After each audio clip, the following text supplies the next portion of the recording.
Subtítulo: A Semana Santa dos Índios termina sem ressurreição. No começo do século, os donos dos pongos, índios dedicados ao serviço doméstico, ainda os ofereciam em aluguel nos jornais de La Paz.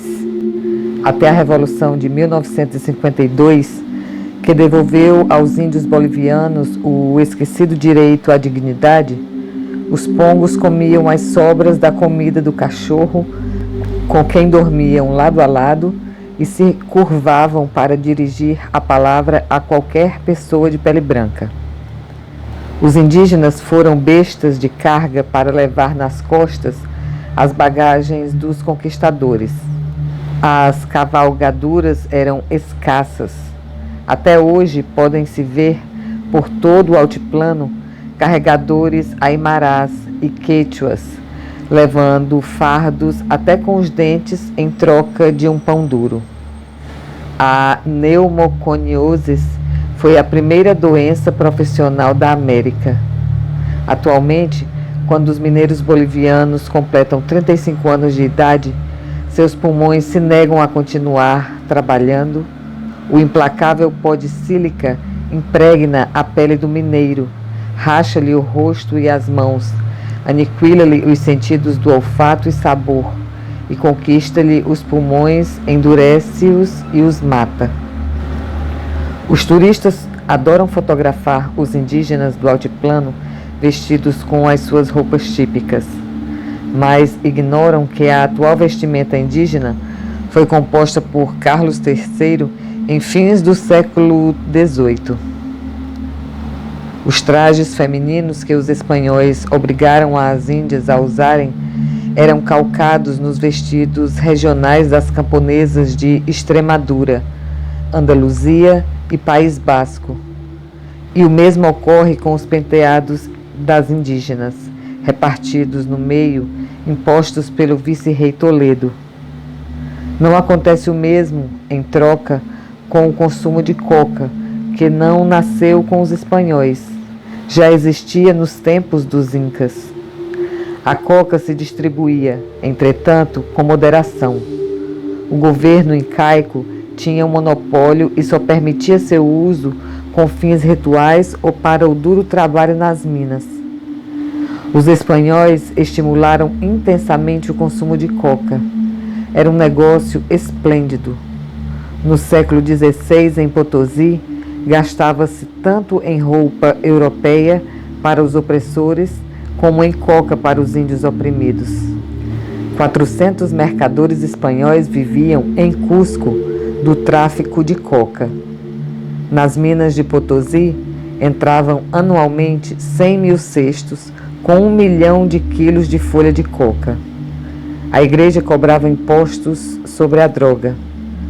O Inca Garcilaso de la Vega nos diz em seus comentários reais que a maior parte da renda do bispo, dos cônegos e demais ministros da igreja de Cusco provinha dos dízimos sobre a coca e que o transporte e a venda deste produto enriqueciam a muitos espanhóis. Com as escassas moedas que obtinham em troca de seu trabalho, os índios compravam as folhas de coca em lugar de comida.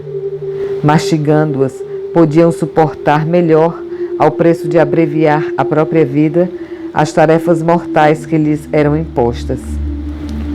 Além da coca, os indígenas consumiam aguardente e seus proprietários se queixavam da propagação dos vícios maléficos. A esta altura do século XX, os índios de Potosí continuam mascando coca para matar a fome e matar-se e continuam queimando as tripas com álcool puro. São as estéreis vinganças dos condenados. Nas minas bolivianas, os operários ainda chamam de mita o seu salário, como nos velhos tempos. Desterrados em sua própria terra, condenados ao êxodo eterno, os indígenas da América Latina foram empurrados para as zonas mais pobres, as montanhas áridas ou o fundo dos desertos, à medida que se estendia a fronteira da civilização dominante. Os índios padeceram e padecem, síntese do drama de toda a América Latina, a maldição de sua própria riqueza. Quando se descobriram os bancos de areia cheios de ouro de Rio Bluefields, na Nicarágua, os índios carcas foram rapidamente lançados longe de suas terras nas ribeiras, e esta também é a história dos índios de todos os vales férteis e subsolos ricos do Rio Bravo para o sul. As matanças dos indígenas começaram com Colombo e nunca cessaram. No Uruguai e na Patagônia, Argentina, os índios foram exterminados. No século passado, por tropas que os buscaram e os encurralaram nos bosques ou no deserto, com o objetivo de que não atrapalhassem o avanço organizado dos latifúndios de gado. Os índios iaquis do estado mexicano de Sonora foram mergulhados num banho de sangue para que suas terras, ricas em recursos minerais e férteis para a agricultura, pudessem ser vendidas sem inconvenientes a diversos capitalistas norte-americanos. Os sobreviventes eram deportados para as plantações de Yucatán. Assim, a península de Yucatán converteu-se não só em cemitério dos indígenas maias, que haviam sido seus donos, mas também em tumba para os índios iaquis que chegavam de longe.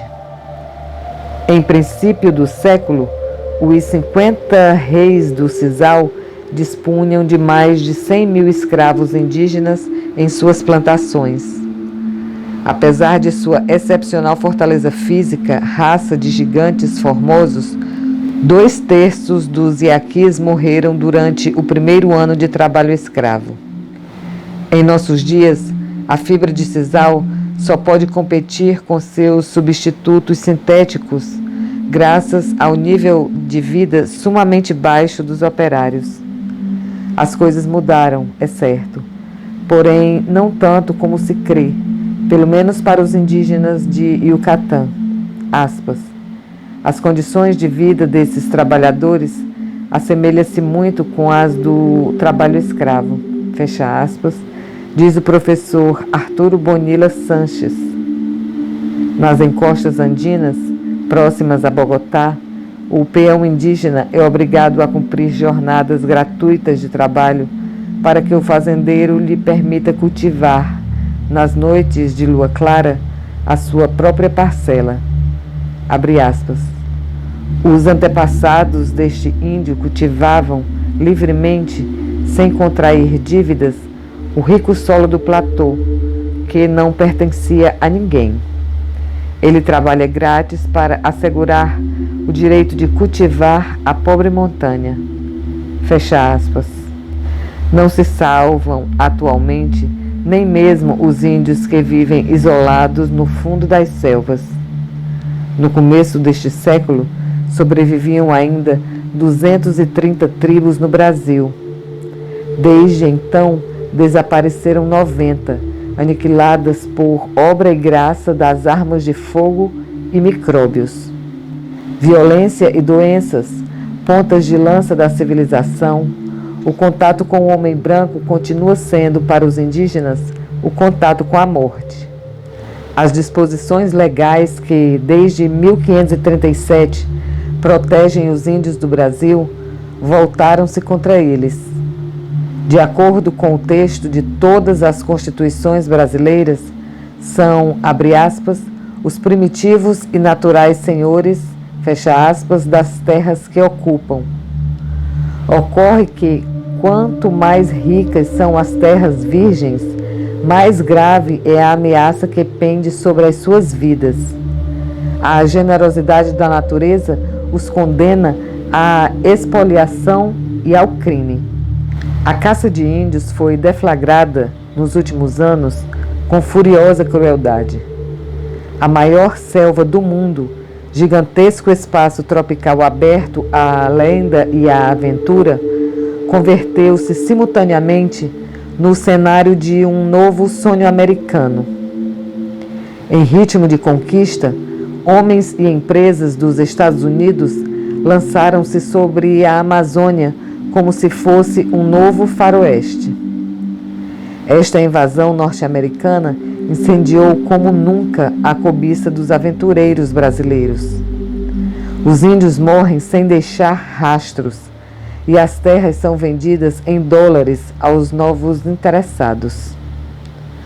O ouro e outros metais vultosos, a madeira e a borracha, riquezas cujo valor comercial os nativos ignoram, aparecem vinculadas aos resultados de cada uma das escassas investigações que foram realizadas.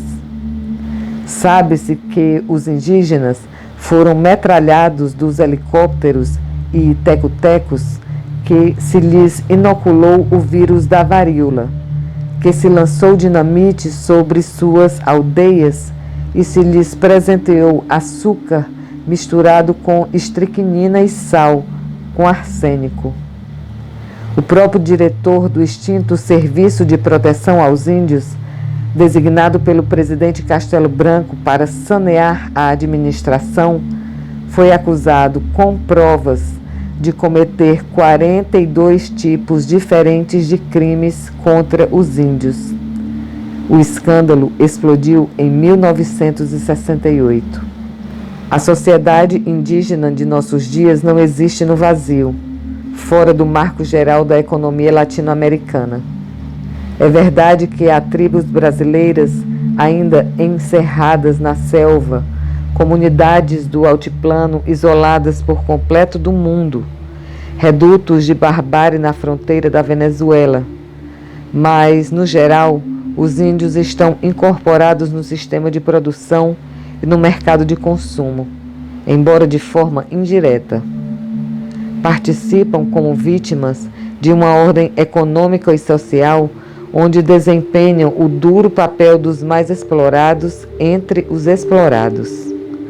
Compram e vendem boa parte das escassas coisas que consomem e produzem, em mãos de intermediários poderosos e vorazes que cobram muito e pagam pouco. São diaristas nas plantações, a mão de obra mais barata, e soldados nas montanhas. Gastam seus dias trabalhando para o mercado mundial ou lutando por seus vencedores. Em países como a Guatemala, por exemplo, constituem o eixo da vida econômica nacional. Ano após ano, ciclicamente, abandonam suas terras sagradas, terras altas, para fornecerem 200 mil braços às colheitas do café, algodão e açúcar nas terras baixas. Os empreiteiros os transportam em caminhões como gado, e nem sempre a necessidade decide. Às vezes decide a cachaça. Os empreiteiros pagam uma orquestra de marimba e fazem correr o álcool forte. Quando o índio acorda da bebedeira, já o acompanham as dívidas. Pagará trabalhando em terras quentes que não conhece, de onde regressará ao fim de alguns meses, talvez com alguns centavos no bolso, talvez com tuberculose ou impaludismo. O exército colabora eficazmente na tarefa de converter os renitentes. A expropriação dos indígenas, usurpação de suas terras e de sua força de trabalho, foi e é simétrica ao desprezo racial que, por sua vez, se alimenta da objetiva degradação das civilizações indígenas arrasadas pela conquista. Os efeitos da conquista e todo o longo tempo de humilhação posterior despedaçaram a identidade cultural e social que os indígenas haviam alcançado. Todavia, essa identidade fragmentada é a única que persiste na Guatemala. Persiste na tragédia. Na Semana Santa, as procissões dos herdeiros dos maias dão lugar a terríveis exibições de masoquismo coletivo. Arrastam pesadas cruzes, participam da flagelação de Jesus passo a passo durante a interminável ascensão do Gólgota.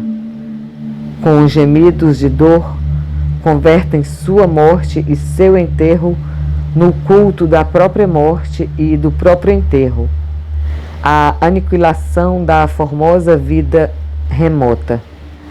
A Semana Santa dos Índios guatemaltecos termina sem ressurreição.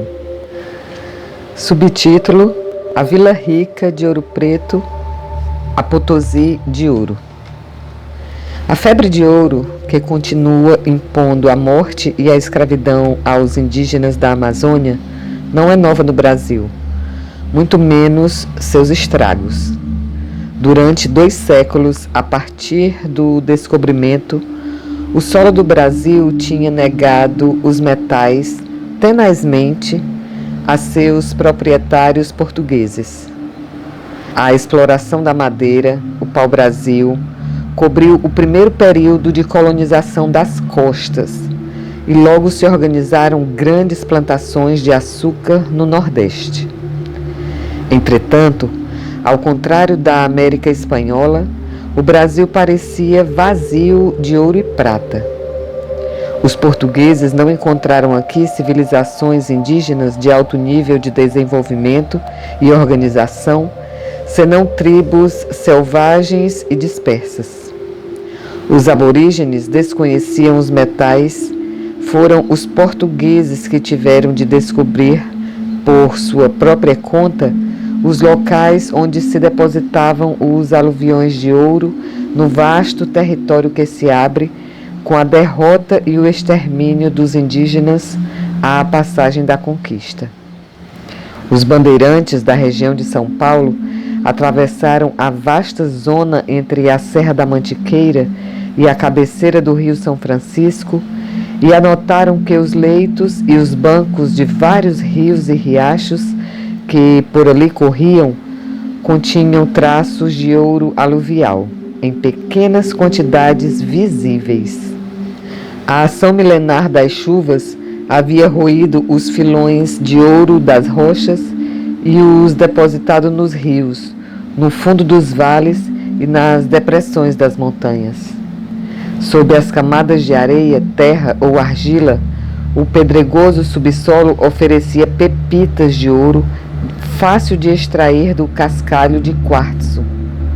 Os métodos de extração tornaram-se mais complicados na medida em que se foram esgotando os depósitos mais superficiais.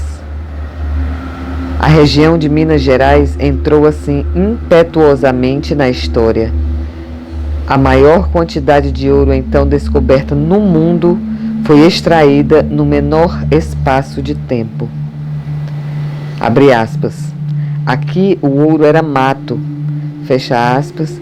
Diz agora o mendigo e seu olhar passeia pelas torres das igrejas. Aspas. Tinha ouro nas calçadas, crescia como pasto. Fecha aspas. Agora ele tem 75 anos e se considera uma tradição de Mariana, Ribeirão do Carmo, a pequena cidade mineira próxima a Ouro Preto que se conserva como esta, paralisada no tempo. Abre aspas. A morte é certa, a hora é incerta. Cada um tem seu tempo marcado.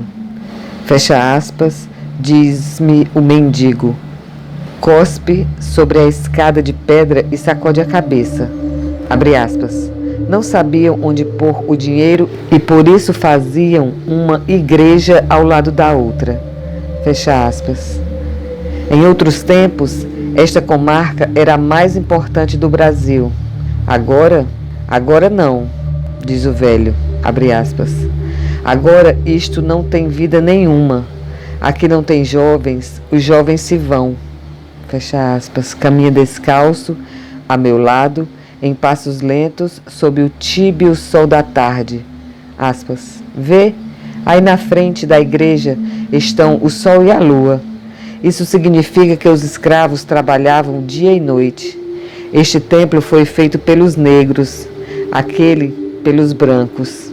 E aquela lá é a casa do Monsenhor Alípio, que morreu aos 99 anos justos. Fecha aspas. Ao longo do século XVIII, a produção brasileira do cobiçado minério superou o volume total do ouro que a Espanha extraíra de suas colônias durante os 2 séculos anteriores. Choviam os aventureiros e os caçadores de fortuna. O Brasil tinha 300 mil habitantes em 1700.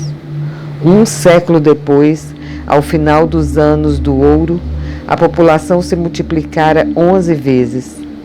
Não menos de 300 mil portugueses emigraram para o Brasil durante o século XVIII, abre aspas, um contingente maior de população do que a Espanha levou a todas suas colônias da América, fecha aspas.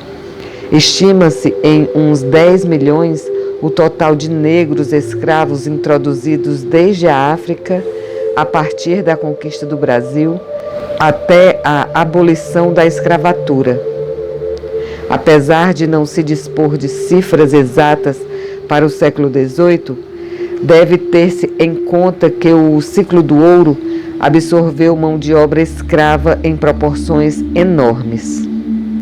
Salvador da Bahia foi a capital brasileira do próspero ciclo do açúcar no Nordeste, mas a Idade do Ouro de Minas Gerais transladou para o sul o eixo econômico e político do país e converteu o Rio de Janeiro, porto da região, em nova capital do Brasil a partir de 1763.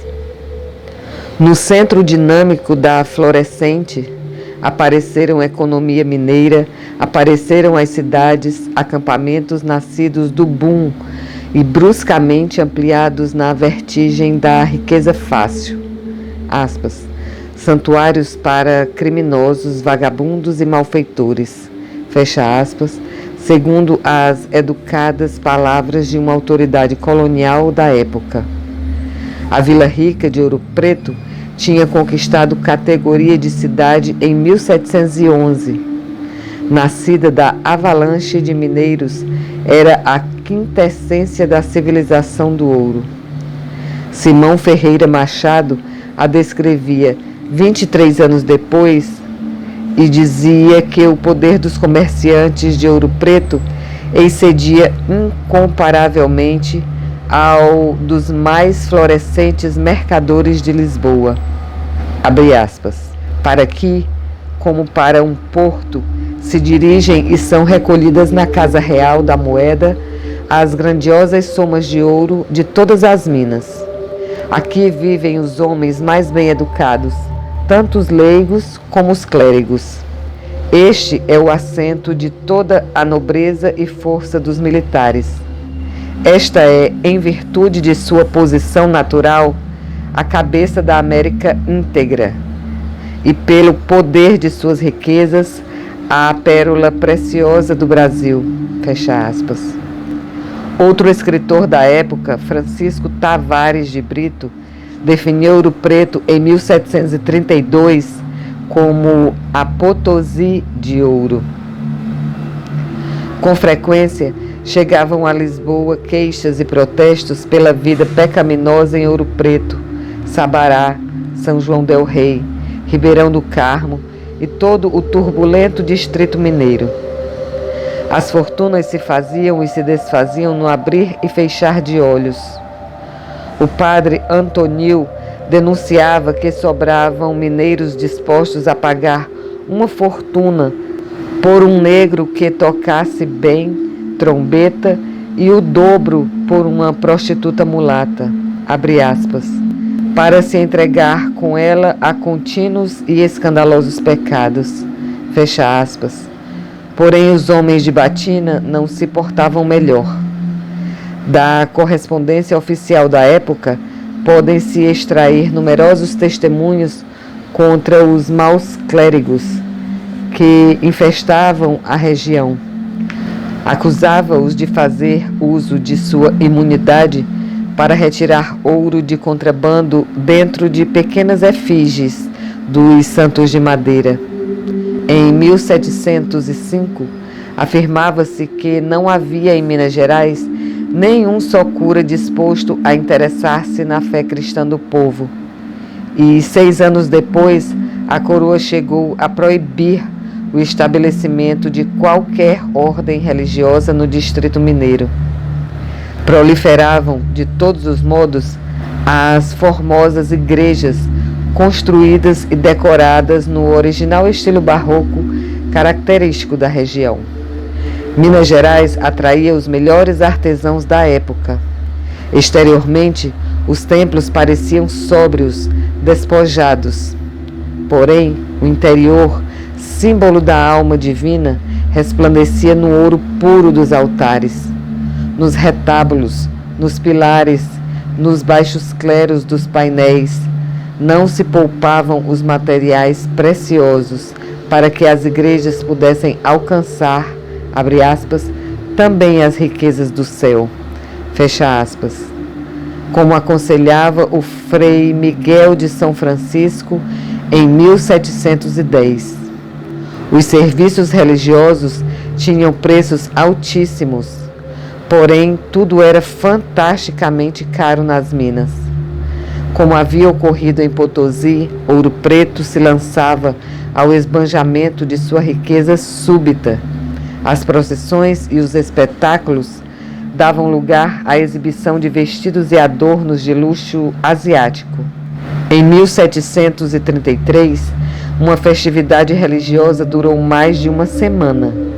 Não só se faziam procissões a pé, a cavalo e em triunfais carros de nácar, sedas e ouro, com trajes de fantasia e alegorias deslumbrantes, mas também torneios de montaria, touradas e danças nas ruas ao som de flautas, gaitas e violas. Os mineiros desprezavam o cultivo da terra, e a região sofreu epidemias de fome em plena prosperidade, por volta de 1700 e 1713.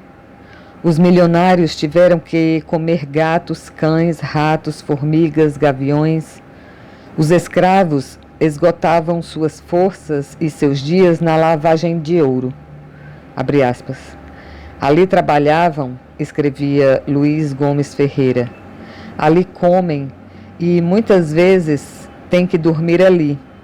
E, como quando trabalham, se banham em suor, com 2 pés sobre a terra fria, sobre pedras ou na água, quando descansam ou comem, seus poros se fecham e se congelam de tal forma que se tornam vulneráveis a muitas doenças perigosas, como as muito severas pleurisias, apoplexia, convulsões, paralisia, pneumonia e muitas outras, fecha aspas. A doença era uma bênção do céu que aproximava a morte. Os capitães do mato de Minas Gerais cobravam recompensas em ouro em troca das cabeças cortadas dos escravos que se evadiam. Os escravos se chamavam peças da Índia, quando eram medidos, pesados e embarcados em Luanda. Os que sobreviviam à travessia do oceano se convertiam já no Brasil em mãos e pés do amo branco. Angola exportava escravos bantus e presas de elefante em troca de roupa, bebidas e armas de fogo. Porém, os mineiros de Ouro Preto preferiam os negros que vinham da pequena praia de Uidá, na costa da Guiné, porque eram mais vigorosos, duravam um pouco mais e tinham poderes mágicos para descobrir ouro. Cada mineiro necessitava, ademais, de pelo menos uma amante negra de Uidá, para que a sorte o acompanhasse nas explorações. A explosão do ouro não somente incrementou a importação de escravos, mas, além disso, absorveu boa parte da mão de obra negra de outras regiões do Brasil que ficaram sem braços. Um decreto real de 1711 proibiu a venda dos escravos ocupados em tarefas agrícolas com destino ao serviço das minas, com a exceção dos que mostraram perversidade de caráter. Era incansável a fome de escravos em Ouro Preto. Os negros morriam rapidamente. Só em casos excepcionais chegavam a suportar 7 anos contínuos de trabalho. Isto sim, antes de cruzarem o Atlântico, os portugueses batizavam todos. E no Brasil tinham a obrigação de assistir à missa, embora lhes estivesse proibido de entrar na capela maior ou sentar nos bancos. Em meados do século XVIII, muitos dos mineiros já haviam se mudado para a Serra do Frio em busca de diamantes. As pedras cristais que os caçadores de ouro tinham jogado de lado enquanto exploravam os leitos do rio eram diamantes, segundo se soube. Minas Gerais oferecia ouro e diamantes em casamento em proporções semelhantes. O florescente acampamento de Tijuco converteu-se no centro do distrito diamantino e nele, à semelhança de Ouro Preto, os ricos vestiam a última moda europeia e encomendavam roupas do outro lado do mar, como as armas e os móveis mais luxuosos. Horas de delírio e desperdício. Uma escrava mulata, Francisca da Silva, conquistou a sua liberdade ao converter-se em amante do milionário João Fernandes de Oliveira, virtual soberano de Tijuco, e ela, que era feia e já tinha 2 filhos, tornou-se a Chica que manda. Como nunca tinha visto o mar e queria tê-lo próximo, seu cavalheiro construiu-lhe um grande lago artificial, no qual pôs um barco com tripulação e tudo. Sobre as fraldas da Serra de São Francisco, levantou para ela um castelo com um jardim de plantas exóticas e cascatas artificiais. Em sua honra, dava opíparos banquetes regados pelos melhores vinhos, bailes noturnos de nunca acabar e funções de teatro e concertos. Ainda em 1818, Tijuco festejou o grande casamento do príncipe da corte portuguesa. 10 anos antes, John Maui, um inglês que visitou Ouro Preto, assombrou-se com sua pobreza. Encontrou casas vazias e sem valor, com letreiros que as colocavam infrutuosamente à venda, e comeu comida imunda e escassa. Tempos atrás, tinha explodido a rebelião que coincidiu com a crise na comarca do Ouro. Joaquim José da Silva Xavier, o Tiradentes, fora enforcado e despedaçado, e outros lutadores pela independência tinham partido de Ouro Preto rumo ao cárcere ou ao exílio. Subtítulo: Contribuição do ouro do Brasil ao progresso da Inglaterra. O ouro começou a correr no exato momento em que Portugal assinava o Tratado de Methuen, em 1703, com a Inglaterra. Esta foi a coroação de uma enorme série de privilégios conseguida pelos comerciantes britânicos em Portugal. Em troca de algumas vantagens para seus vinhos no mercado inglês, Portugal abria seu próprio mercado e o de suas colônias às manufaturas britânicas. Em virtude do desnível de desenvolvimento industrial já então existente, a medida implicava uma condenação à ruína para as manufaturas locais. Não era com vinho que se pagavam os tecidos ingleses, mas com o ouro do Brasil, e neste processo ficariam paralíticos os teares portugueses. Portugal não se limitou a matar o embrião de sua própria indústria, mas também, de passagem, aniquilou os germes de qualquer tipo de desenvolvimento manufatureiro no Brasil. O reino proibiu o funcionamento de refinarias de açúcar em 1715. Em 1729, declarou como crime a abertura de novas vias de comunicação na região mineira. Em 1785, determinou o incêndio aos teares e fiadores brasileiros. Inglaterra e Holanda, campeãs de contrabando de ouro, que juntaram grandes fortunas no tráfico ilegal da carne negra, assenhoraram-se por meios ilícitos, segundo se calcula, mais da metade do metal que correspondia ao imposto do quinto real, que deveria receber do Brasil a coroa portuguesa. Contudo, a Inglaterra não recorria somente ao comércio proibido para canalizar o ouro brasileiro em direção a Londres. As vias legais também lhe pertenciam.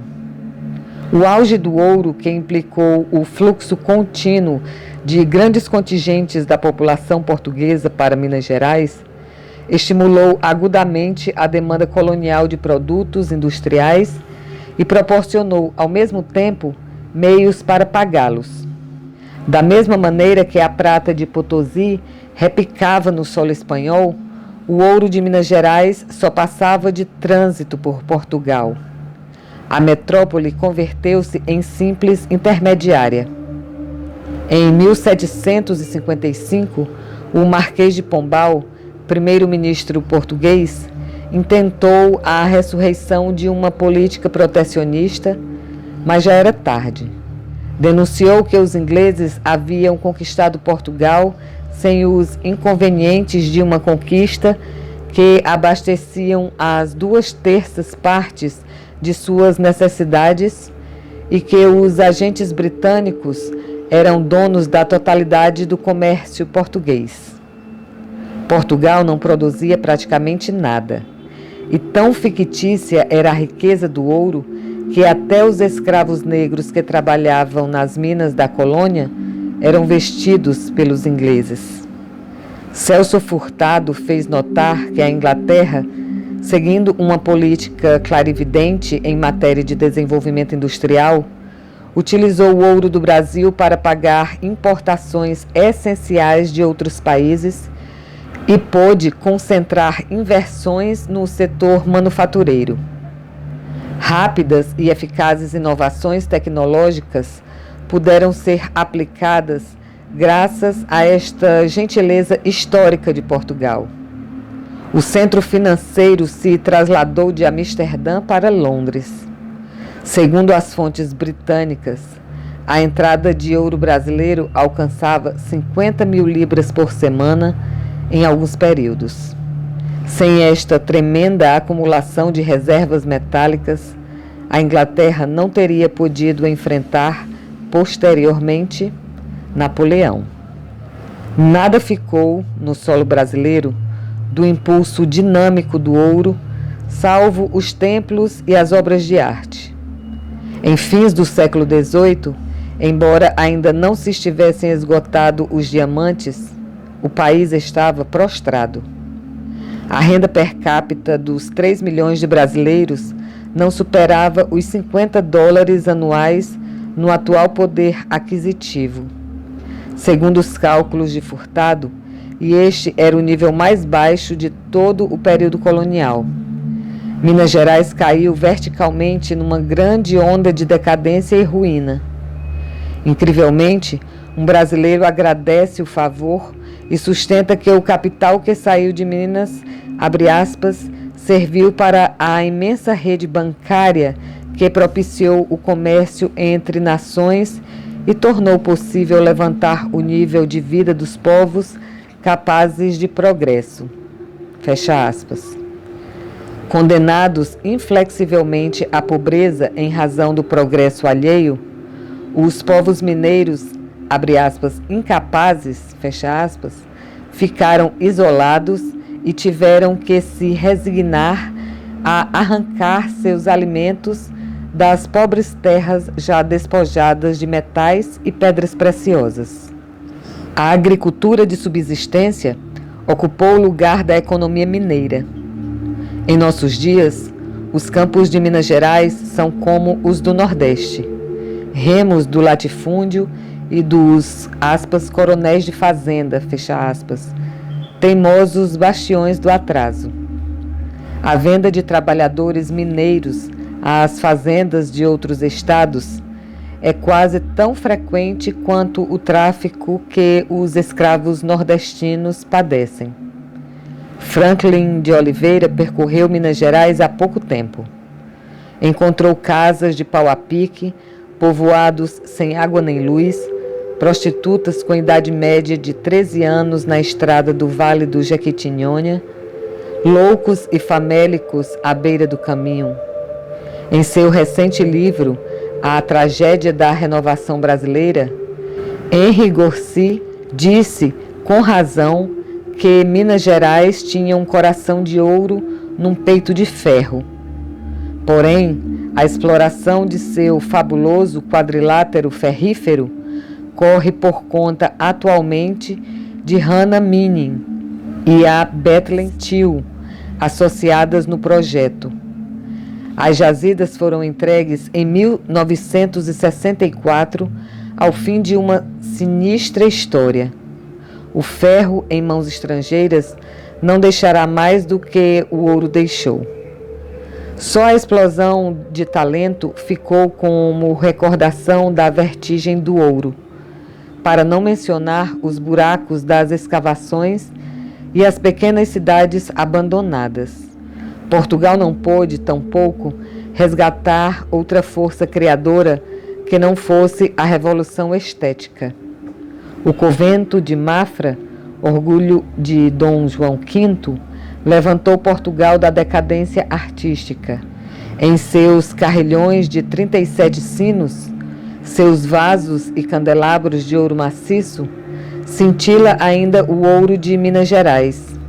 As igrejas de Minas foram bastante saqueadas e são raros os objetos sacros de tamanho portátil que nelas perduram. Mas ficarão para sempre, alçadas sobre as ruínas coloniais, as monumentais obras barrocas, os frontispícios e os púlpitos, os retábulos, as tribunas, as figuras humanas que desenhou, talhou e esculpiu Antônio Francisco Lisboa, o Aleijadinho, o filho genial de uma negra escrava e um artesão famoso.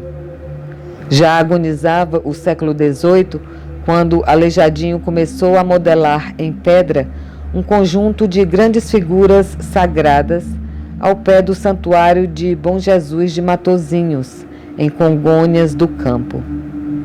A euforia do ouro era coisa do passado.